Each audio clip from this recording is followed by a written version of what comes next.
Good morning, everybody, and welcome to our annual webinar. This is the 6th year that we've now run this webinar looking at the year ahead in politics.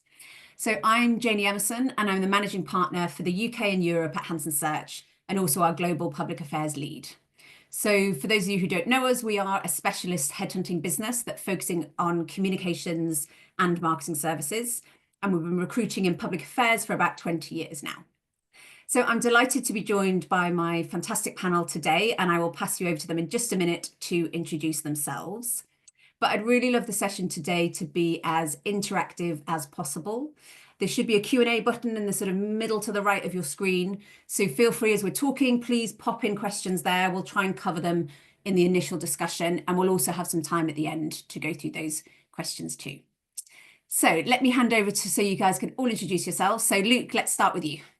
Hi, yes, I'm Luke Francis. I'm an associate partner at Pagefield.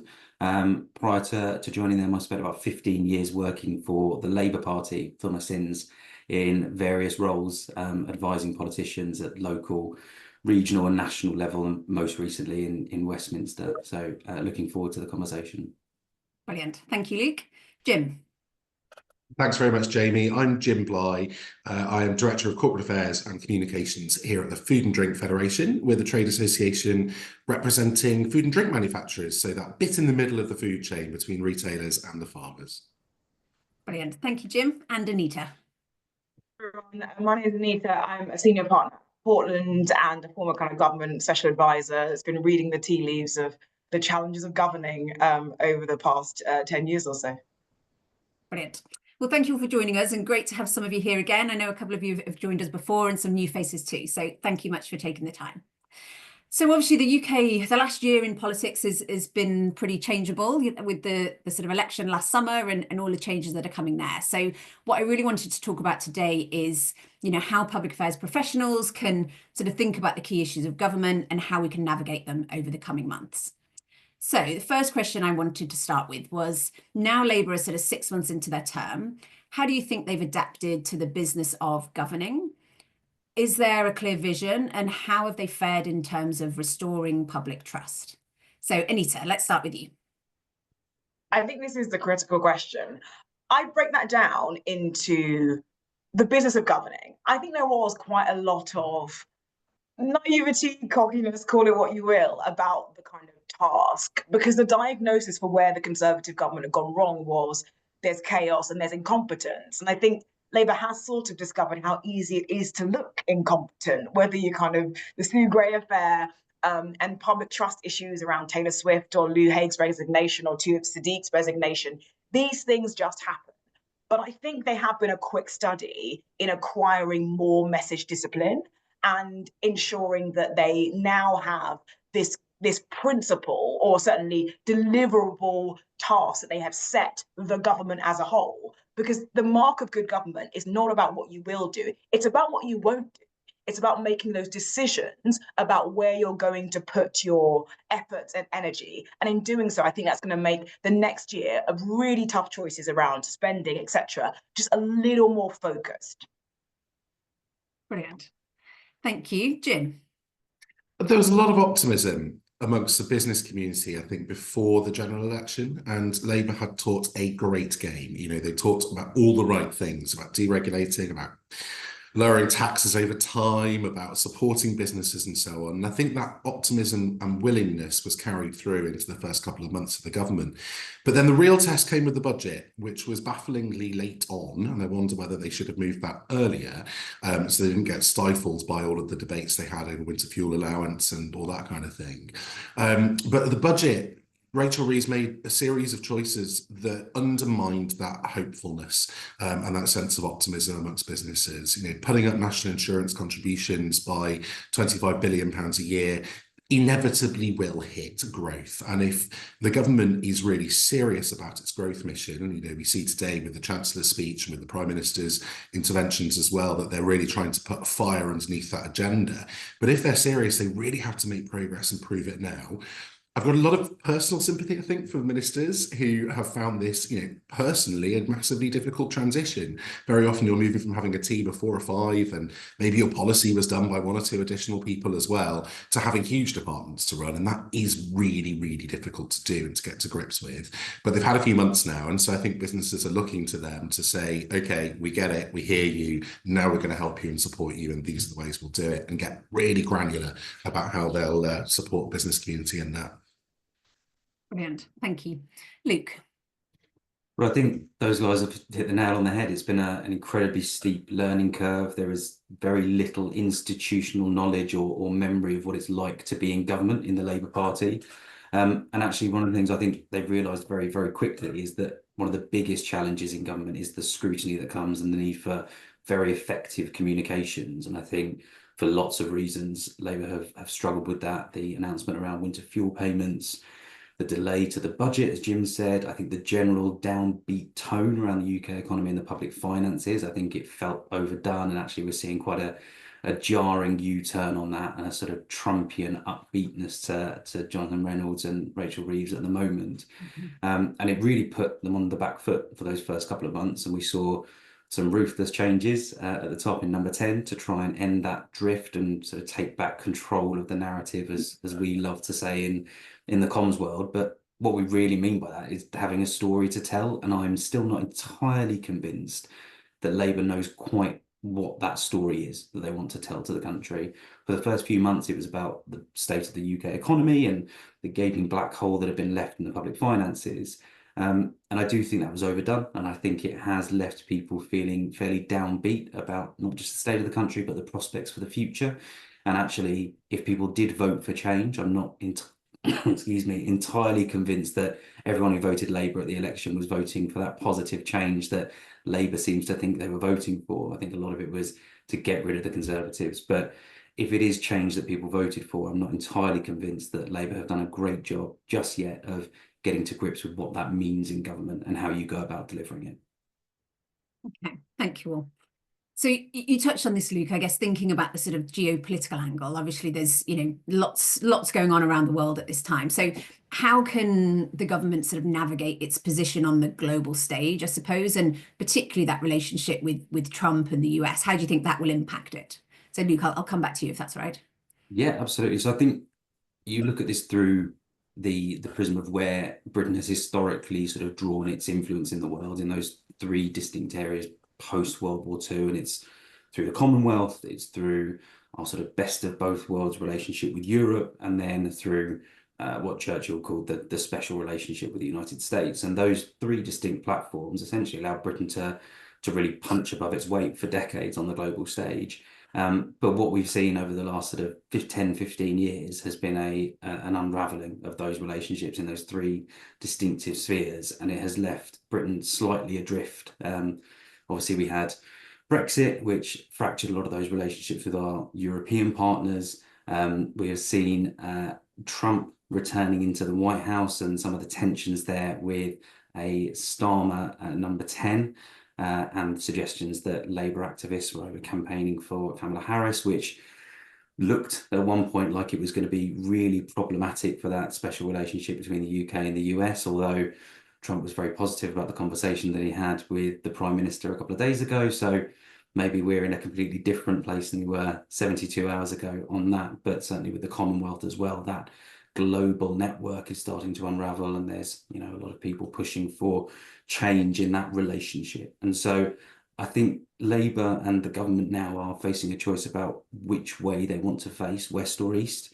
I think at the moment we're trying to face both ways. I think we're trying to court a Trumpian administration and avoid any potential trade tariffs while trying to repair some of those relationships with Europe.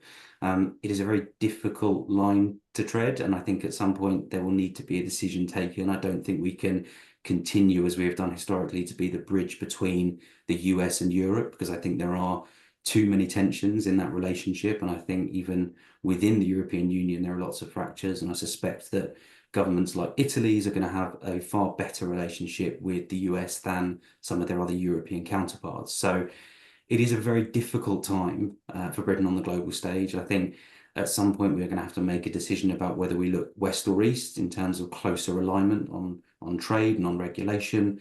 And I think realistically, it's probably a decision that's going to have to be taken in the next 6 to 12 months as the Trump administration begins to find its feet and we learn about whether we're going to be in the good books or bad books. Yes, thank you. Jim, let's get your thoughts. There is a new global reality, and you see that playing out in the kind of the superpower tussle between China and the United States, and the AI investment from the US, AI investment matched then by China this week is really interesting. We're not in that. We're not one of the superpowers who are competing against each other in that race, but we do have a role to play. And I think part of the challenge for Britain is finding where our role is and where our niche is in that. And if we talk about, leading where we can add the most value, that's where Britain needs to work out, I think, where its value actually is. And I think we showed that on Ukraine, that you could show that as being a member of Five Eyes and the importance of that to all the different parties in that process. So that I think is part of the challenge. But one part, I agree with Luke on kind of looking west or east, but I think we also have to look to Europe as well. Europe is our largest trading partner. The relationship isn't working that well. What's happening on the imports-export side in my sector in food and drink, exports have dipped nearly 25% since the TCA came in. Imports have gone up by 6 or 7%. So the trading problems there are real, and there are things that the government can do to help address that. And for us, that's where we think they need to focus. So that's another place we can add some real global value, is getting that relationship right with Europe on the trading front, and then other things will follow from there. Great, thank you. Anita. I think both Luke and Jim make some really interesting points, but the thing I would really add to the discussion is that to govern is to choose. And I am slightly concerned about the cakeism that's creeping into government thinking, especially when it comes to geopolitics, for two reasons in particular. One, there is a bandwidth question, and I do think, as someone who worked for the Deputy Prime Minister, for instance, we underestimate sometimes how much the time of the Prime Minister is a commodity. And actually, that if he is going to unlock a better relationship, for instance, with Europe, or build a strong one with Trump, that requires Keir Starmer time, not just time of the machine. And the second component, and the reason why I think it's additionally complex, is because the characters in this matter as much as the historic relationships. And we see this so much with Donald Trump. Luke's mention of, the relationship between Maloney and Trump that could potentially be stronger. That's not about historical ties. That's not about Five Eyes. That's not about a security partnership. That's about people that like each other. And that matters even more to someone like Donald Trump, for whom personalities are key. And so I think there is a geopolitical question about where the UK positions itself. And I think in particular, this notion that it's sort of, it doesn't matter. Britain can be in the middle, and China will love it, and the US will love it, and Europe will love it, I think will not hold. I don't feel particularly optimistic about a willingness to embrace that reality and to dismiss and to pick a position. But I also think that this matters profoundly, not just for Britain's place in the world, but for the economics. The Trump question is an economic question. Whether there's going to be UK tariffs on China, for instance, whether there's going to be global trade wars, demands on defense spending, before you get to the problems of distraction, of reactivity, of a risk of a more antagonistic relationship between the US and the UK as a result of Elon Musk, you come to a fundamental question about what the economy is going to look like, and the room that Starmer and Reeves, etc., will have to maneuver on a UK domestic front as a result of what's happening in the US. So there is no more critical relationship, but there's no real sign beyond warm words that there is going to be a gear shift and an emphasis shift in the UK government for dealing with that in such a way that it actually protects the UK economy. Great. Thank you all. So bring it back sort of more domestically then, thinking about sort of public sector finances, which is obviously much talked about. How do you think Labour's sort of mission-led government will actually sort of work in practice? And do you think the plan for change, or Starmer's plan for change, will sort of shape the upcoming spending review and particularly around welfare reform? Jim, should we start with you on that one? A really tricky question, quite a lot of questions in there, I think, Janie. Yes. I think for us, where we look is, they've increased the tax burden. The public finances are still not looking particularly rosy. The critical thing to improve that situation is getting economic growth. And there, I think, they, again, talking a good game is one thing, but then what are you actually doing about it is another. And it's really interesting to see what the Chancellor and the Prime Minister are saying today.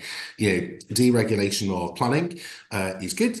There are good things that can come from that. For my members, they're looking to things like, grid connections, making it easier to install solar panels or anaerobic digesters or alternative sources of energy, all that kind of thing.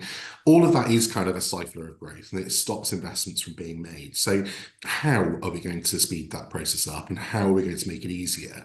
It's really good that the Chancellor's looking at the regulators. She's looking at the economic regulators primarily. So, those who govern financial services in the city. Great. What about the rest of them? What about the Food Standards Agency, the Environment Agency, the Health and Safety Executive? What about all of the additional regulators that play an enormous role, very often at arm's length from ministers, where ministers struggle to intervene and to help focus them? So how will we focus regulators while keeping that arm's length? So it's actually the nitty-gritty questions of the kind of how are you going to make the machinery of government tick towards growth that I think will help resolve some of the public finances issues, but also then help build confidence in the UK as a place to invest. Everybody remembers the Liz Truss budget, but everybody also remembers the 2010 sort of period when George Osborne made well-planned cuts to public spending and so on. I think that time is different, but also the narrative was different. So government needs to sort out its narrative about what it's doing, and that will try and help build some of this economic confidence and investor confidence in the UK as a place to invest. And then I think some of the other decisions can flow from that. So let's get growth going, but let's get very specific about what we mean and what we're going to do. And that will involve tough choices. If you're streamlining your environmental reporting requirements, for example, what does that mean and what are you going to cut? And I don't think we've heard enough from government yet about the choices it will make to help businesses drive that growth that ultimately helps public finances. Great. Thank you, Jim. Anita. Right. So I almost want to divide this question into two, just thinking through partly what you said, Janie, but also Jim. The number one question around the missions, I think, is a slightly separate question to the one of growth. And incidentally, that is a problem. So I think the missions have come on leaps and bounds, because initially the concept, and this is very Sue Gray, I worked with Sue Gray, and it sort of initially was conceived of as very much a sort of, how do we get the Whitehall machine to kind of have these cross-government, cross-cutting issues, because departments work separately. And I'm like, I always thought departments are always going to work separately. There's always going to be tensions between that relationship. And there is no Whitehall one meeting or a council or whatever that's going to overcome the fundamental dynamics that drive that. But I think the missions are now in a good place, because they're really about, what do we spend money on? What do we spend collateral on? And that's a much more impactful lever that you can pull in Whitehall. The problem is not that people don't get in a room together to discuss missions. The problem is that what the Energy Secretary wants and what the Treasury wants are diametrically opposed. So I think that is now in a better place. But on the question of growth, the reality is growth is the answer to all of the problems. But Labour does not believe in growth at all costs. No politician does, because the ultimate thing is like, can I be re-elected? And what we are seeing right now is an unwillingness to grapple with what you are prepared to do to deliver growth. And at the moment, the conversations, even when we talk about the regulatory push at the moment, so far what we have are letters to regulators to say, what are you doing to support growth? And I think quite symbolic, sacking of the CMA chief exec. And that matters. But the point that Jim makes is really critical, which is actually quite a lot of the focus on regulators is about those smaller regulators, of which in the UK there's probably about 100, who do little things that actually can be very difficult for businesses to navigate. Are they really willing to open that box? When you talk about planning reform, there's also building regulation, which is one of the things. There's also affordability, which is one thing that provides a constraint. So unless you're really willing to be bold and have political courage to make tough arguments or to do things that some constituents won't like, there is not that game-changing growth that exists on the table. And I think that Labour's conception of growth as a government has changed from, why don't we not be the Conservatives and say that we are, no longer chaos and somehow growth is going to come, to, oh no, we do need to do things. But still, there is a timidity to the things that they are going at, which I think is going to have the rubber hit the road. And just one final thing, because I think this is particularly important.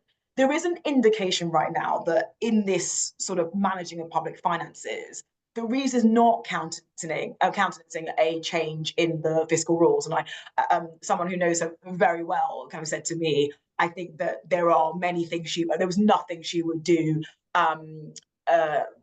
after sort of changing the fiscal rules. Like, that's just something that's absolutely kind of just how she thinks, her rules-based approach to doing governance, that is not a thing that's on the table. And then you have a situation where you are potentially looking at tax rises, but she sort of ruled that out really and sort of boxed herself in that regard. So spending cuts aren't really the last thing on the table. And there is a bit of a Treasury myth going on right now that says we can find efficiencies. Like, departments are wasting money. Job done. We'll go to them and say, don't waste money. And then there'll be more money for things. As someone who has been in government for a very long time, Treasury may believe that. Treasury always believes that. Doesn't mean it's going to happen. And so I think there is a real challenge with these missions and in this spending review to make sure the two things really do cohere, and that there isn't magical thinking, not just about growth, but also about efficiency that's going to mean you don't have to deliver meaningful spending cuts. Great. Thank you, Anita. Luke. So I think we're probably still a long way off knowing whether or not mission-based government is an approach that's going to work. I think it's really interesting what Anita said about the growth at all costs and possibly shying away from some of those more difficult decisions because you always have half an eye on the next election. But I think if you look at some of the conversations that Labour had during the election campaign last year, and actually what we're seeing play out today and yesterday evening around the Heathrow third runway, I think maybe there is more appetite than we had expected to have some of those difficult conversations, to take some of those painful decisions that will undoubtedly be unpopular, that will actually in a lot of ways fracture not just Labour's electoral coalition. We know a lot of people who, voted Labour from the left, who maybe would have preferred to vote Green or Lib Dem, but supported Labour because they were the route to get rid of a Tory incumbent, will be furious about the decision to approve the third runway. It will fracture Labour's own sort of internal structures. The Mayor of London has opposed it. You've got a raft of Labour MPs in West London who have long opposed the third runway. But some of those really difficult conversations are happening now. Keir Starmer seems ready to, pick up a hod and single-handedly fight off the NIMBYs now and get building these 1.5 million homes single-handedly. There is almost a sort of rabid appetite to start having these arguments in the public sphere and be seen to be having them, so that narrative around taking difficult decisions, pushing for growth is forefront of everything that the government are doing. It's a very recent development and it remains to be seen whether it works, but I do think we're starting to see that. And I think Labour are hoping that if they front load some of these unpopular decisions, hopefully they pay off by the end of the decade and that people are starting to feel the difference. They feel the economic growth, by which we probably mean in their pocket and in their bank balance at the end of the month. And that they get the opportunity to continue for a second term. It is a risk. We know it's a risk, but given that their mandate was relatively restricted and support for Labour coming into government was broad but very shallow, I think it's a risk that they're going to have to take. On the mission-based government, I think I'm inclined to agree with Anita, and she's far better placed than I to know about sort of the corridors of power. Unfortunately, I picked the wrong team when it came to winning elections. But I don't think the mission-based government is a way of governing. I think it's a way of prioritising and thinking about resource and focus. But I don't think it's as you say, I don't think it's a way to get Whitehall departments to work together and be less siloed. And I know that Darren Jones in the Treasury has talked about the spending review being approached differently and looking at ways that you can force those departments to work together. But the reality is everyone has got their own agenda. Everyone wants to retain as much of their budget as possible, ideally to get more money. And it becomes a zero-sum game across Whitehall. And so I don't think you can get past that sort of very fundamental challenge. The plan for change, anyone who's tried to drive through those 50 odd pages and the several hundred pages of explanatory notes will know that it's vague. It's delivering growth through working in partnership with business, and it's driving innovation and investment and adoption of new technology. It is very vague. It sounds broadly positive, but what does that mean in reality? And it's a theme we've seen from Labour over the last, I was going to say post-election, but actually pre-election as well. Labour were fairly vague in those commitments because they didn't have to be nailed down because of the state that the Conservatives were in going into the election. So they had the luxury of flexibility, but I think the challenge now is what that means in real terms. And it comes back to those difficult decisions. What are you going to cut? Where are those cuts going to be, and how painful are they going to be? They can make some tough decisions around welfare, but that will, again, fracture the Labour Party internally, and not just Labour Party members or some outspoken regional mayors, but Labour's backbenches. The biggest single opposition to a Labour government is potentially Labour's own backbenches. And so there is a very difficult line to be walked here between giving business that confidence and that clarity and that certainty through a spending review, but also holding together that coalition so that things don't fall apart midway through this parliamentary term. Great, thank you, Luke. So we talk quite a lot about sort of the economy and growth, and a lot of our audience today are public affairs and communications professionals. So with everything happening, the rise in national insurance coming, how can sort of lobbyists and businesses engage with policymakers to really address the challenges that they're facing? Anita, let's start with you. So I think the thing to say is that there is an acknowledgement. I was talking to a Labour contact that engagement has stalled. In the sense that really post-budget, there was a sense that I think businesses did not respond favourably to some components of it, particularly national insurance. And as a result, there wasn't quite the same open door policy that certainly had existed prior to the election, and indeed prior to the budget, when there was a big push around the investment summit and a kind of desire to see businesses announcing and indicating that there was a kind of shift in direction. And certainly, business became quite vocal in criticising, as we've talked about, the mood music post-election.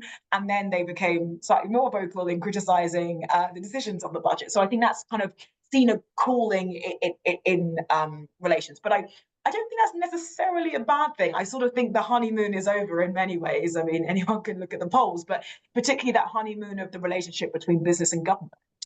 Because business is not just now going, great, great, great, anything you want to do, amazing, partly because, Conservative government has not delivered for us, and we want to be on board with the new project that we see as going to win the election, which is obviously prior to the summer. And we also have a situation where Labour is being more honest with business, because initially I think there was a bit of a, don't worry, nothing to see here. We're really going to, somehow there's going to be no more taxes, and certainly not ones that impact and hurt you. So you're getting into that more serious conversation. And the point about growth, I think, is really, really important, because as much as it is a massive disadvantage to the government that it doesn't have a broad prescription and diagnosis for what's gone wrong with, the Conservative government, and therefore how it's going to do things differently, the advantage of that is they need ideas. And when you look at the way that DBAT, Department of Business and Trade, has been going about the industrial strategy, it basically is like, ideas? Anyone? Any thoughts? And I think that allows for business to really come in and have a conversation that is a little bit more, we didn't even think we could put this on the table, but now we want to, because you have said to us that you quite want growth. Now, my caveat, as ever, is they don't want growth at any cost. Like, there are definite trade-offs, and the things that businesses have hesitated to put on the table are partly because they know how they would play politically.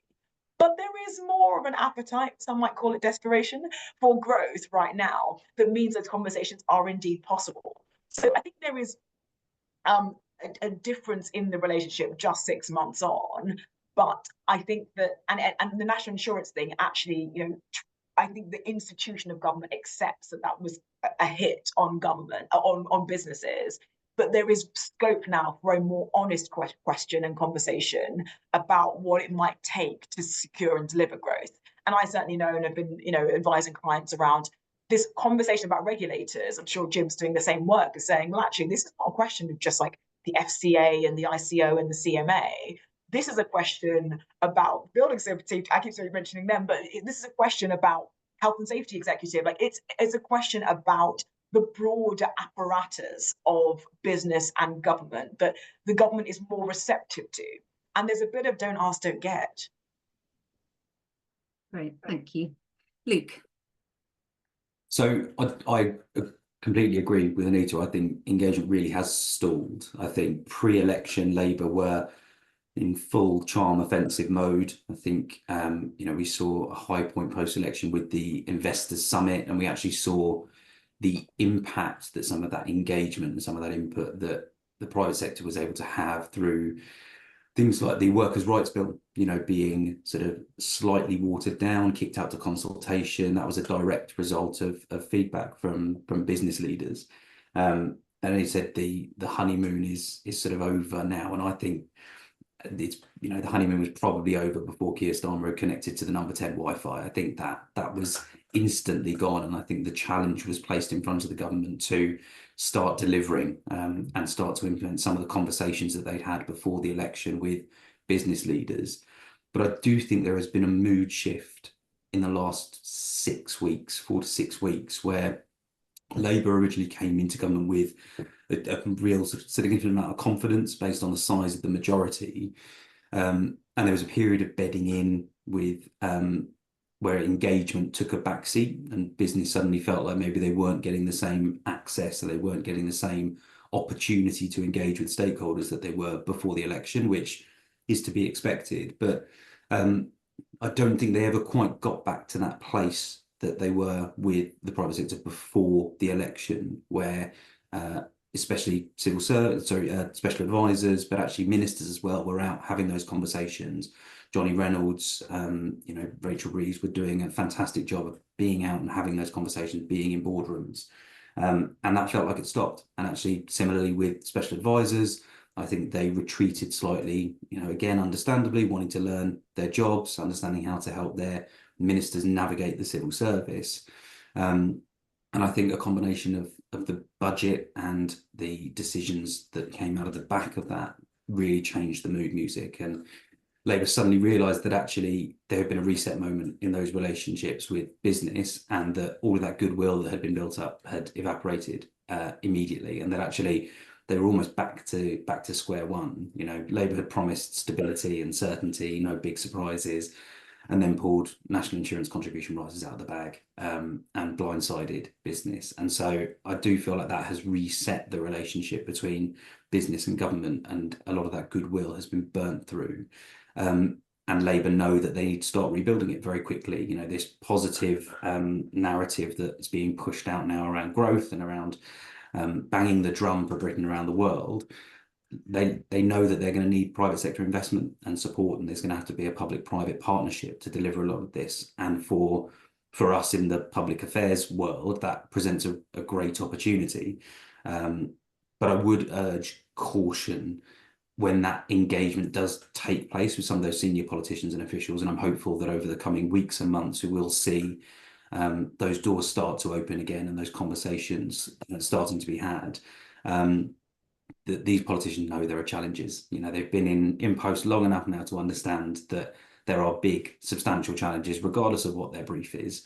They may not understand the specifics of your issue or your particular sectoral challenge, but they know there are problems. And as Anita said earlier, bandwidth is a massive issue. It is surprising how limited, particularly on the political side, some of the bandwidth is in departments. You're talking about 2, maybe 3 special advisors in some departments trying to manage sprawling briefs with no end of challenges and problems. So when we are having those conversations with policymakers, with special advisors, with ministers, with secretaries of state, absolutely explain your challenge, explain how bad policy or market dysfunction is stifling innovation or is restricting investment, make it consumable, bring numbers, explain what the cost is or what the lost benefit is, but crucially bring solutions, bring here's what we can do to fix it. And that might just be offering, to be the convener of other businesses, to get other business leaders around the table to help the minister develop a better understanding of the challenge, to start to have those conversations, but crucially be solution focused, because I think on a very sort of human nature level, people want to work with people who are, taking things off their plate, being positive, bringing solutions, not constantly knocking the door down saying, I found another problem over here that I need you to solve. And that would be my sort of warning cry to anyone who's looking to engage with government at the moment, is think about how you can align your priorities to what those core government objectives are, those core missions, and those missions in the plan for change, to understand what the government's trying to do and look at how you fit into being part of the delivery of it. Great. Thank you, Luke. Jim, anything to add there? I think Luke and Anita are completely right in all of that. I think they do really need ideas and want ideas, and they want practical solutions that will have a demonstrable impact on either economic growth or meeting some of their other goals, whether that's in the health mission or in the kind of green growth mission, whatever it happens to be. I think be practical, be specific about what the problem is and what the solution is and how they would do it. And one thing I think that is quite welcome very often for officials and ministers and SPADs is, that kind of how. Draft the regulations for them, take out a hurdle of, I don't know how we'd actually enact that, by doing some of the work for them and with them, take in a fully worked solution that will help meet their objectives.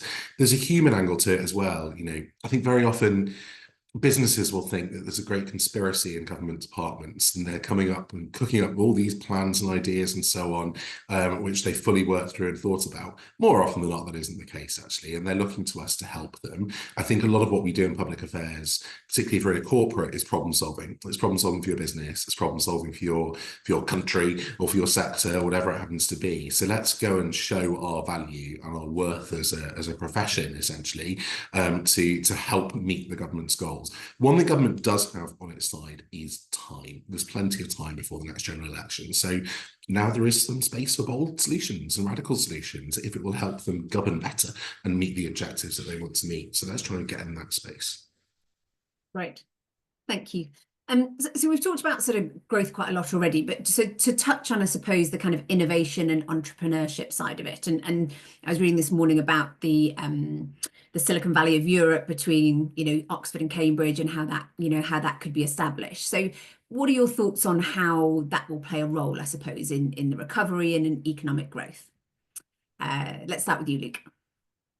So I think the government will be hoping that innovation and entrepreneurship are at the heart of Britain's economic growth and recovery. And I think particularly when you look at the challenges that we face as a country around low productivity in particular, and areas like AI and fintech and biotech and advanced manufacturing, they are all areas that can help businesses become more efficient and globally competitive. And similarly in areas like green growth and in the clean energy space, investment in renewables, in things like battery storage, in hydrogen, in carbon capture.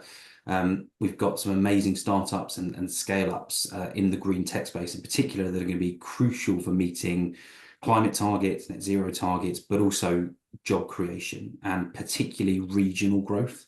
There is a real opportunity here, and actually I think some people around the cabinet table, this is a sort of real focus for them, is about how you deliver regional growth. And there are real opportunities, particularly in the green tech space, to be supporting some of those startups and those innovators. But I also think Labour is going to have to look at how it supports SMEs and its relationship with small business, whether that's through tax incentives, whether it's through better access to venture capital, whether it's targeted R&D funding. But SMEs are at the heart of the economy, and I think all too often they are ignored, either in favour of sort of the new shiny startups or the big established players. And actually Labour needs to get to grips with that quite quickly. And I think similarly with the skills and training agenda, we need a workforce that is ready to seize those opportunities of the future in AI or in green technology. And I think the government is going to have to work with those at the forefront of those sectors to understand how we can start weaving some of that and developing those skills into the curriculum. And I just think, again, with the regional growth piece, I think Labour have talked about it, particularly through the lens of sort of devolution and working with regionally elected mayors to drive some of that growth. But this is, I think it's a real opportunity, and I also think it's a real risk for Labour. I think if they get it right, there is an opportunity to unlock huge potential and growth across the country here and drive opportunity and investment out of those traditional urban centres, the Londons, the Manchesters, the Birminghams, and into towns across the country. And I know it's something that my old boss, Lisa Nandy, who's now Secretary of State for Culture, Media and Sport, it's a massive thing for her. It has been for years, and she's now looking at how you unlock investment and innovation in every part of the country through that culture, media and sport brief. But I think there's a real opportunity there, and the risk side of that is that if you continue to neglect those areas, and there are lots of seats there where Labour won with relatively small majorities, and where Reform split the right of centre vote. And I actually think there's a real danger for Labour that a lot of those areas will swing to Reform at the next election if they aren't able to deliver the economic growth, the jobs, the opportunities, the training in those areas that they desperately need and deserve. Great, thank you. Jim. I think the industrial strategy is an opportunity here for businesses of all sectors, and including the priority sectors, but all sectors, to get involved and help shape some of what government's thinking about. And some of that's about picking winners and picking where our strengths are as a country and where we want them to be going forward. And to get to, realise some of that, we need to think about how we incentivise R&D and how we encourage R&D at all levels in the economy. So that's things like focusing UKRI funding on projects that will make a difference in key sectors where we think there'll be winners, but also tailoring regulations, making sure we're on regulatory hurdles.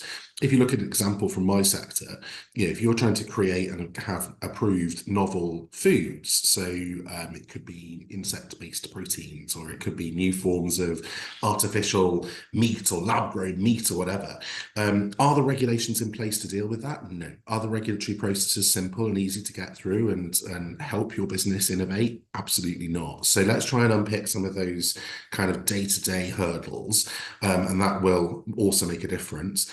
I think Luke's point on skills of further education or higher education is absolutely critical. If we want to unlock long-term growth and be a centre for R&D, which results in investment and is driven by investment, we need to use the clusters we've got. We've got some top-class universities. We've got some really high-end research going on there.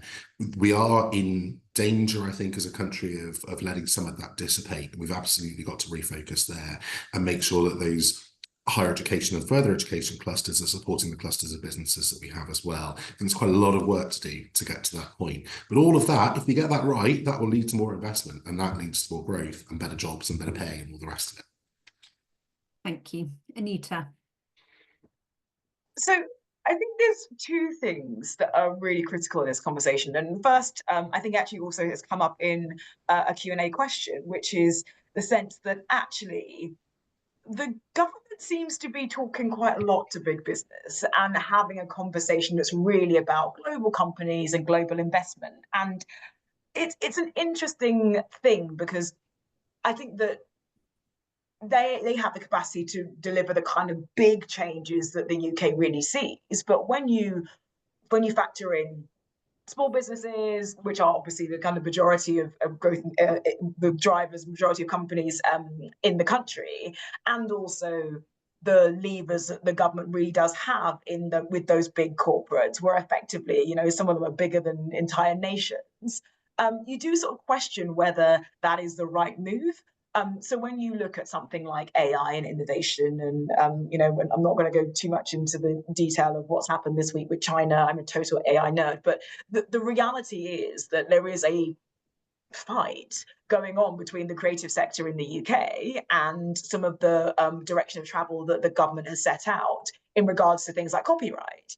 And it's not quite clear that the UK is going to get what it thinks it's going to get from leaning in that direction, because a lot of those corporates have, you know, really important expansionist intentions, but do they sit with what the UK government has as its vision for what good growth looks like? Because I keep saying, you know, it's not any growth, it's particular types of growth, and particularly Luke's point around regional growth and growth outside of cities. Like, that is probably, I would argue, not necessarily going to come through some of these conversations with those big corporates. So I'm sort of fascinated by this decision, because it doesn't feel very Labour, but it's definitely something to really watch as it seems to be the driving part of their kind of growth, enterprise and innovation story, which is quite where you'd naturally put them. The second point that I really wanted to make is that the government doesn't have enough money, but it does have a lot of money. The government has money, like there is a lot of money around. And the question and the point that Jim makes about bringing together the tax infrastructure, the investment incentives, R&D, skills policy to support and drive particular clusters is one thing you can do to be highly impactful in driving innovation and enterprise. But again, it requires choices. You know, I was really struck by Luke's old boss, Nandi, did an announcement 2 weeks ago on the creative sector. She sort of announced 12 areas of investment. And I sort of ran the list. I was like, this is basically every part of the country, which is absolutely fine. But you're not choosing. You're not going, well, this is the thing that we really need to drive here. We're not allowing the cluster effect of significant amounts of money going to a couple of places to really drive change. And I wonder if that's going to be something that happens across the piece, because without this unifying vision that we've talked about of the government, every one of these missions is being approached slightly differently. Like if you look at what Wes Streeting has as a concept for how he's going to improve the NHS, it's really quite different to what Bridget Phillipson wants to do, you know, in terms of involving the private sector. It's very different to what Bridget Phillipson wants to do around skills and opportunity. And you're not quite seeing, if you don't have as much money as you'd like, you kind of need everything to be pulling in the same direction. And that is something that is going to make it really tricky. The opportunity for businesses is that because they're not choosing, you can make the point of like, we are small businesses, we're really critical, why don't you talk to us? We are family-run businesses, we are critical, why don't you talk to us? We are the manufacturing sector, we are, you know, we are food and drink, why don't you talk to us? We can be part of the growth story. So you have a choice to sort of insert yourself, because the government isn't making, I think, as many ruthless choices.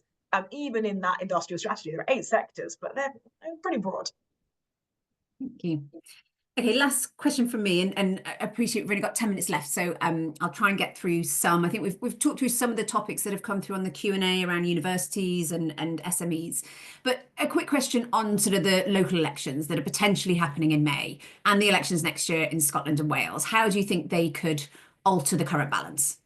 Jim, I'll come to you first. Local elections, I don't really have a view on, but the really interesting ones, I think, are Wales and Scotland next year. You know, in Scotland, the SNP's had a torrid time in the last few years, but it looks like it's holding up fairly well in the polls. And, you know, a lot of what happens, I suspect, with the national government and with the Labour Party's performance will be reflected in their performance next year. But the place, I think, to watch is Wales. You know, Wales is expanding the number of members of the Senedd to unbelievably 96, and they're also moving to a proportional representation system. And if you look at the polls right now in Wales, Reform are doing extraordinarily well, and that would lead to a very significant change in a country that's always been run since devolution began by the Labour Party there, and performance, I think, has been slightly patchy. So I think it's going to be fascinating to watch what happens there. That could change the flavour of how we approach them the next few years ahead of the next general election. You know, every party has to fight the next election and not the previous one. And I think it's pretty clear that what will happen electorally in local elections and in Wales and Scotland will mean the next elections campaign is a very different feel from the last one. Great, thank you. Anita, anything to add to that? Oh, I think we just lost Anita there. Luke, do you want to jump in? We'll never know. I stopped trying to predict elections after I put a tenner on Ed Miliband to be the next Prime Minister in 2015. So I gave up that game a long time ago.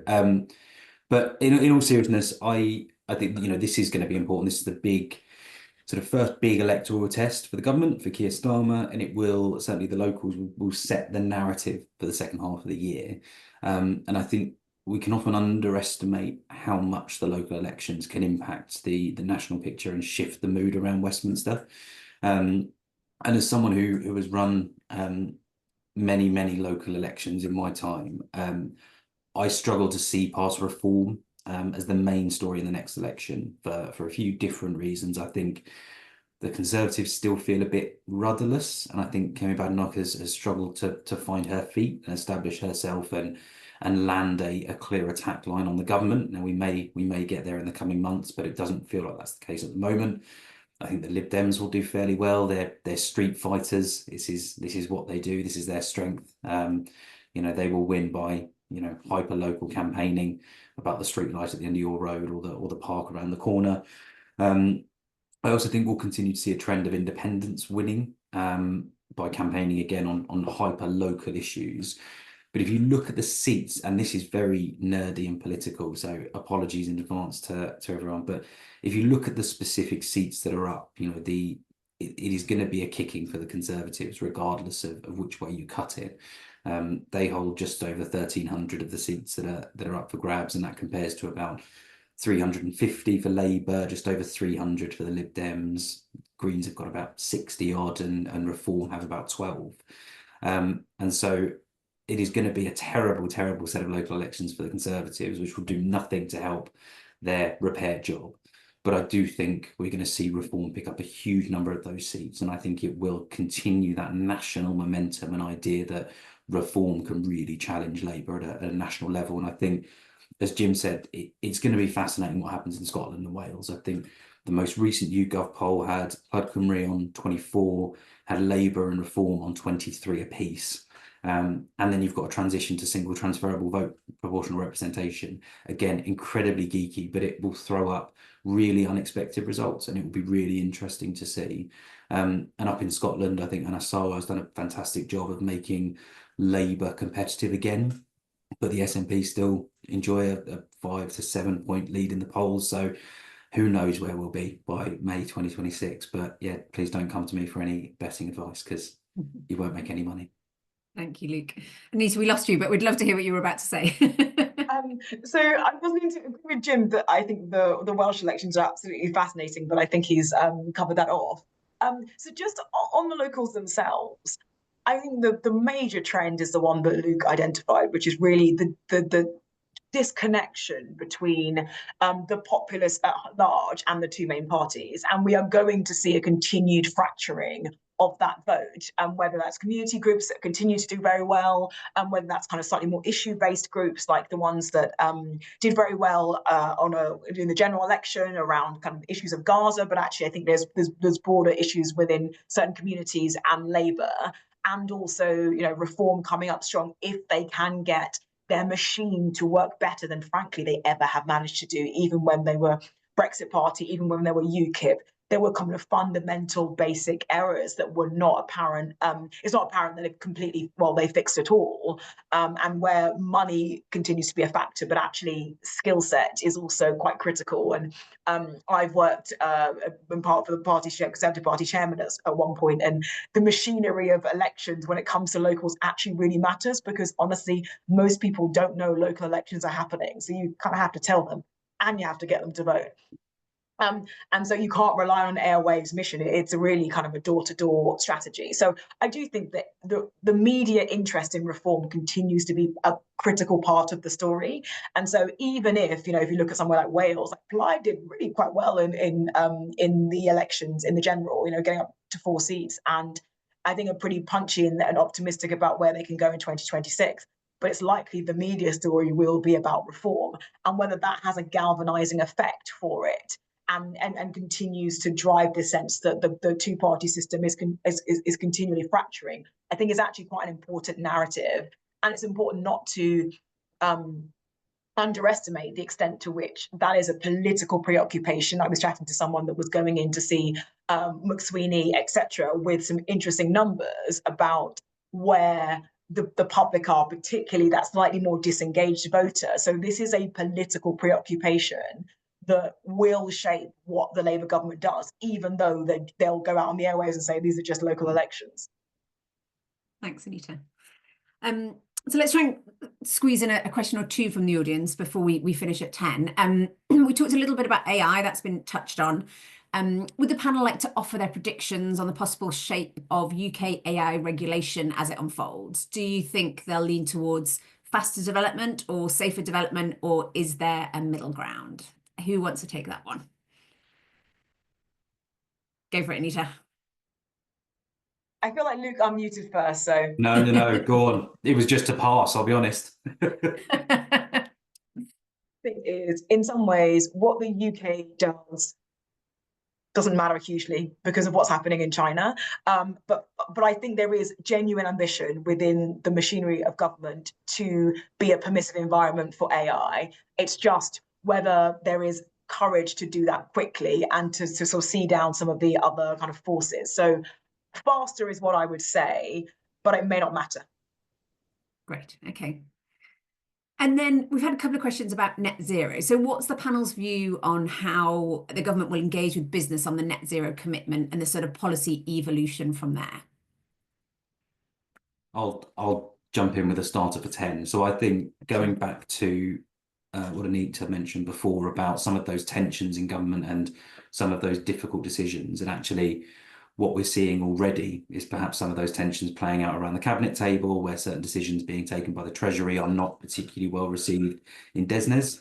And I think ultimately everything will be seen through the prism of driving growth, protecting stability and driving growth, which won't necessarily align with everything that Labour has committed to in the run-up to the election, some of the early noises that we saw post-election. But everything is going to be seen through that lens of delivering economic growth, increasing productivity. So where there are opportunities to deliver the new jobs, particularly again going back to the regional piece, are there high-skilled jobs that we can be placing in the Northeast and the Northwest? Can we tap into some of those skill sets around the country to deliver that increase in productivity and increase in growth? But I think what we'll probably see is a loosening of the ideological commitment around net zero, which again will go down very, very badly with some elements of Labour's electoral coalition and some of their own backbenches. But the entire focus and all of the pressure now is placed on economic growth. And I think everything going forward, including commitments to net zero, will be seen through that prism. Brilliant. Thank you, Luke. So unfortunately, we've reached the end of our time this morning, but I'd really like to thank all of our panelists for joining us and providing such great insight and discussion. There will be a recording sent round to all of our audience, and it'll also be available on our website in a couple of days' time. But thank you again to our panel, and thank you for everybody in the audience for joining us this morning. And thanks for your brilliant questions. Sorry we didn't get to many of them. Message us if you want thoughts. Thanks so much, guys. Thank you. Bye. Bye.